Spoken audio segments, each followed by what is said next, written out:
श्री राम, जय श्री बालाजी महाराज। तंत्र होने से पहले शरीर के किन हिस्सों पर सबसे पहले प्रभाव पड़ता है? शायद आपको पता नहीं है। जब हमारे ऊपर कोई तंत्र होता है या कोई क्रिया होती है तो हमारे शरीर के भिन्न भिन्न हिस्से हैं या कुछ ऐसा है जिस पे सबसे पहले प्रभाव पड़ेगा। आपको उसी समय आपको एहसास हो जाएगा कि आपके ऊपर कोई तंत्र हुआ है। जिन व्यक्तियों को लगता है कि हमारे ऊपर कहीं तंत्र तो नहीं हुआ, उन्हें यह पता नहीं लगता कि तंत्र होने के संकेत कैसे होते हैं। और आज ये गहराई के संकेतों को आप समझ सकते हो। अगर आपको तंत्र का प्रभाव गिरता है या तंत्र आपके ऊपर प्रभावशाली बनता है तो शरीर के इन हिस्सों पर जो है एक्टिविटी जरूर होगी। पहला हिस्सा सबसे ज्यादा जो होता है बुद्धि, सबसे ज्यादा बुद्धि के ऊपर। जैसे कि आप कोई छोटी छोटी बातों पे एकदम अग्रेसिव हो जाते हो, एकदम क्रोध उत्पन्न होता है। आपको समझ में नहीं आ रहा कि क्या हो रहा है, और आप अपने ग्राहक के साथ या अपने घर में या किसी भी प्रकार से जो है आप लड़ने पर मजबूर हो जाते हो, क्योंकि तंत्र जो है आदमी को विचलित कर देता है। उसके दौरान कोई बाहर की नकारात्मकता क्रियाकलाप कर गंदी विधियों के साथ जो है आपके ऊपर कोई आत्मा छोड़ी जाती है जो आपको बार बार विचलित करती है, बार बार परेशान करती है। अब उस बात को हमारे समझ में तो जब आए जब हमारी बुद्धि काम करे। यहां तो क्या था, अब बुद्धि का बंधन के हिसाब से तंत्र अलग तरीके से किया जाता है, शारीरिक तौर पर अलग किया जाता है। अगर मान लीजिए किसी अच्छे बड़े आदमी को बीमार करना है, उसको क्या होगा, प्रभाव इस प्रकार से महसूस होगा कि जैसे शरीर पर एकदम तेज म्यादी बुखार जैसा, शरीर टूटा टूटा महसूस होने लग जाएगा, शरीर के अंदर वजन सा महसूस रहेगा, कंधे भारी रहेंगे, रीढ़ की हड्डी में प्रभाव रहेगा। ऐसा लगेगा कि तेरे शरीर के साथ जो है कुछ और भारी चीज चल रही है।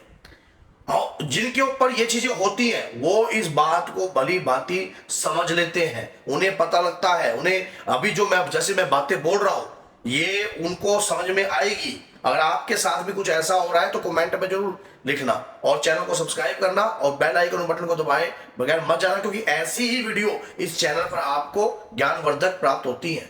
तो क्या होता है कि ये प्रभाव आपकी बॉडी पर हुआ, हल्का बुखार जैसा रहेगा, शरीर टूटा टूटा महसूस होएगा, आप डॉक्टरों के चक्करों में बाजोगे, डॉक्टर के पास जगाओगे, रिपोर्ट में कुछ नहीं आएगा। रिपोर्ट में तो जब आएगा ना जब कुछ होगा। बीमारी तो थी नहीं आपको, ये तो आपके ऊपर एक क्रिया बिठाई है। और क्रिया कैसी बिठाई जाती है, जैसे आपका पुतला तैयार किया, आपके शरीर का कोई वस्त्र ले लिया या आपके शरीर का कोई बाल हो गया या कुछ आपके नाखून हो गए, तो इस प्रकार से भी तंत्र जो है आपके तंत्र की क्रिया करी जा सकती है। और आपकी फोटो के माध्यम से भी क्रिया हो सकती है, आपकी चप्पल के माध्यम से भी क्रिया हो सकती है। करने वाले आपके पैरों की मिट्टी उठाकर भी क्रिया कर सकते हैं। तो जब हमारे ऊपर इस प्रकार की प्रक्रिया होती है, शुरुआती समय में हमें सोचने और समझने की शक्ति हमारी छीन हो जाती है। लेकिन मेरी ये वीडियो आपको बहुत सपोर्ट देने वाली है। जब आपकी ये शक्ति छीन हो रही है, सोचने की शक्ति छीन हो रही है, और तो आपको ये समझ लेना कि आपके ऊपर नेगेटिविटी हैवी होने के पूर्ण चांस है। क्योंकि जब आदमी सोचता ही नहीं है कि मेरे साथ ये चीज हो रही है, ये चीज हो भी सकती है, क्योंकि अचंभा लगता है। कई बार ऐसा लगता है कि पता नहीं कोई मेरा बुरा क्यों करेगा, किस कारण करेगा। लेकिन करने वाले का मंशा को आप पढ़ नहीं सकते। वो किस सोच से गिरा हुआ है, किस प्रकार से आपके ऊपर क्रिया करने की सोच रहा है, ये तो वो जानता है ना। उसने आपको बर्बाद करना है तो वो कई प्रकार के हथकंडे जो है अपनाने की कोशिश करेगा। अच्छा, तंत्र करने वाले कौन होते हैं? फिर मन में ये भी रहता है, तंत्र करने वाले हमें जानते हैं, पहचानते हैं, हमारे गोत्र को जानते हैं, हमारे कुल श्रेष्ठ देवी के बारे में भी जानते हैं, और खासकर हमारे पितरों के बारे में भी जानते हैं। उन्हें पता है कि इसके परिवार के अंदर जो है इस देवता की पूजा होती है, और जब इस देवता की पूजा होती है तो वो क्या करेंगे, पहले उस देवता को ही वचनबद्ध करेंगे, उस देवी देवताओं को ही वचनबद्ध करेंगे, वचनों में ले लेंगे। उस दौरान जो है आपके पितरों को बंधन में डाल देंगे।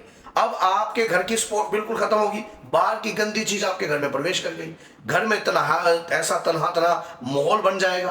पैसे आएंगे तो वो रुकेंगे नहीं, पैसे कहीं ना कहीं जो है आपके खुदे लैंड लगने की कोशिश रहेगी, पैसे पे बरकत नहीं होगी, घर में कलेह बढ़ जाएगा। धीरे धीरे स्थिति जो है बद से बदतर होती जाएगी, धीरे धीरे आप नीचे गिरते जाओगे।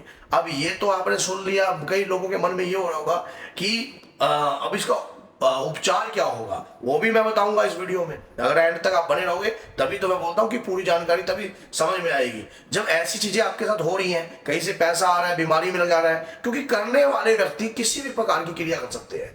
आपके परिवार के शारीरिक तौर पर शरीर खंडम, जो व्यापार तौर पर व्यापार खंडम, और अगर बिजनेस जो धन दौलत जो घर में आती है वो भी रुक जाएगी। सबसे पहला जो व्यक्ति कभी भी क्रिया करता है तो धन के ऊपर जरूर करता है, कृपा के ऊपर जरूर होता है, क्योंकि इसके परिवार पर कृपा की शक्ति की है। अगर वो शक्ति कृपा करनी ही बंद कर दे तो ये व्यक्ति जो है मलिन हो जाएगा। मलिन होने के बाद इसके घर में जो है प्रवेश करना चीजों का बहुत आसान हो जाएगा।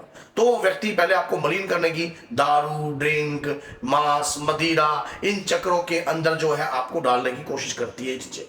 फिर शरीर के ऊपर जो है अब मारण क्रिया का प्रयोग अलग होता है, उच्चाटन क्रिया का प्रयोग अलग होता है, और इसी प्रकार अगर कोई जंजाल छोड़ा है उसकी प्रक्रिया अलग होती है, कोई इंद्रजाल की क्रिया से किया हुआ है उसकी प्रक्रिया अलग होती है। हर चीज की प्रक्रिया अलग अलग स्टेप से होती है।